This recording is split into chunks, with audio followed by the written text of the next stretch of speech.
ભાવનગર મહાનગરપાલિકાના દબાણ હટાવ સેલ દ્વારા શહેરમાં શરૂ થનારી પીએમઈ બસ સેવાના રૂટને ધ્યાનમાં રાખીને દબાણ હટાવવાની કાર્યવાહી હાથ ધરવામાં આવી હતી। શહેરમાં ટૂંક સમયમાં પીએમઈ બસના આશરે 6 રૂટ શરૂ થવાના હોય સોની સુગમ અવરજવર માટે માર્ગો પરથી દબાણ દૂર કરવામાં આવી રહ્યા છે।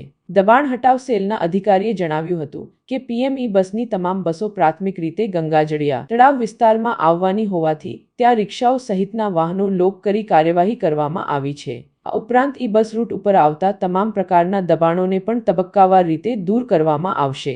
મહાનગરપાલિકા દ્વારા નાના દબાણો સામે કાર્યવાહી કરવામાં આવી રહી છે, ત્યારે બોરતળાવ ડૂબની જમીન પર થયેલા દબાણો અંગે હજી સુધી કોઈ નક્કર કાર્યવાહી ન થતા નગરજનોમાં અસંતોષ જોવા મળી રહ્યો છે। આ દબાણો ક્યારે દૂર થશે તે અંગે નાગરિકો રાહ જોઈ રહ્યા છે। નગરજનોનો પ્રશ્ન છે કે જો શહેરના વિકાસ અને જાહેર પરિવહનની સુવિધા માટે દબાણ હટાવવું જરૂરી હોય તો પછી મોટા અને લાંબા સમયથી ચાલતા દબાણો સામે કાર્યવાહી કરવામાં વિલંબ કેમ? હવે મહાનગરપાલિકા આ મુદ્દે શું પગલાં લે છે તે જોવું રહ્યું।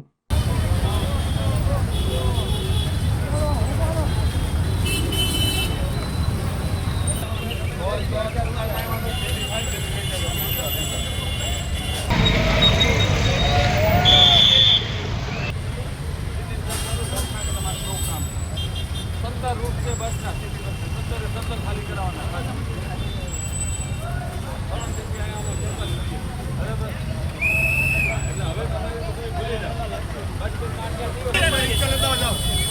रिक्शा अंदर